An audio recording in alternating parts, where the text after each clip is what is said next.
വളരെ ആധികാരികമായി സർവേ നടത്തുന്ന മാധ്യമ ശൃംഖലയാണ് ഇന്ത്യ ടുഡേ ഗ്രൂപ്പ്. അവർ ഇന്ത്യ ടുഡേയുടെ മൂഡ് ഓഫ് ദി നേഷൻ സർവേയിൽ 2026 നടക്കുന്ന നിയമസഭാ തിരഞ്ഞെടുപ്പിൽ കേരളത്തിലെ സാധ്യതകളെക്കുറിച്ച് വിശദമായി പറയുകയാണ്.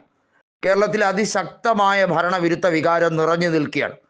സമസ്ത മേഖലകളിലും അമ്പേ പരാജയപ്പെട്ട, ആരോഗ്യ മേഖലയിലായിരുന്നാലും വ്യവസായ മേഖലയിലായിരുന്നാലും എല്ലാം പൂർണ്ണമായി തകർന്നടിഞ്ഞ ഒരു രാഷ്ട്രീയ കേരളം ഈ അടുത്ത കാലത്തൊന്നും കണ്ടിട്ടില്ല. ഏത് മേഖലയിൽ എടുത്തു നോക്കിയാലും സമ്പൂർണ്ണ തകർച്ച. പ്രൈവറ്റ് സർവകലാശാലകൾ, അതായത് സ്വകാര്യ സർവകലാശാലകൾ വരുന്നതുമായി ബന്ധപ്പെട്ട കാര്യത്തിൽ മുൻപ് UDF ഗവൺമെൻറ് നടപ്പിലാക്കാൻ വെച്ചിരുന്ന നയങ്ങളെ നഖശികാന്തം എതിർത്ത് അതിൽ വലിയ രീതിയിൽ മുട്ടാതർക്ക ന്യായങ്ങളുമായി വന്ന കുട്ടി സഹാക്കന്മാരെ ഇപ്പോൾ കാണുന്നില്ലല്ലോ എന്ന വലിയ ചോദ്യം നിലനിൽക്കുകയാണ്. കേരളത്തിലെ ഗവൺമെൻറ് എന്ന് പറയുന്നത് വലിയ രീതിയിൽ അടിസ്ഥാന വർഗത്തോട് കാണിക്കുന്ന അനീതിയും മാത്രമല്ല സ്വജനപക്ഷപാതം ഇത്രമേൽ ശക്തമാക്കുന്ന രീതിയിൽ ബന്ധുമിത്രാദികളെ എല്ലാം പിൻവാതിൽ നിയമനത്തിലൂടെ കുത്തിക്കയറ്റുന്നതുമായ കാര്യങ്ങൾ കണ്ട് ജനങ്ങൾ മടുത്തിരിക്കുകയാണ്. 110 സീറ്റുകളുമായി UDF അധികാരത്തിലേക്ക് വരാൻ ഇത് സഹായകമാകും എന്നാണ് മൂഡ് ഓഫ് ദി നേഷൻ സർവേയിൽ വ്യക്തമാക്കുന്നത്. 46%-ലധികം വോട്ട് ഷെയർ UDFന് നേടിയെടുക്കാൻ കഴിയും. ഒരുപക്ഷെ അത് 50%-ലേക്ക് പോയാൽ പോലും അത്ഭുതപ്പെടേണ്ട കാര്യമില്ല.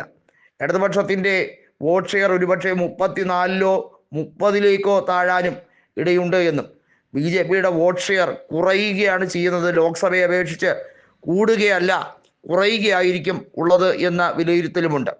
BJPയും CPIMും തമ്മിൽ നടത്തുന്ന അഡ്ജസ്റ്റ്മെൻറ്റ് രാഷ്ട്രീയത്തെ ജനങ്ങൾ, അതായത് നിഷ്പക്ഷരായ ജനവിഭാഗം തള്ളിക്കളയാനുള്ള സാധ്യതയാണ് ഈ മൂഡ് ഓഫ് ദി നേഷൻ സർവേയിലൂടെ വളരെ വ്യക്തമാകുന്നത്. നമുക്കറിയാം, ഏതാനും ചില സീറ്റുകളിൽ BJPയുമായി CPIMന് രഹസ്യ ബാന്ധവുമുണ്ട്.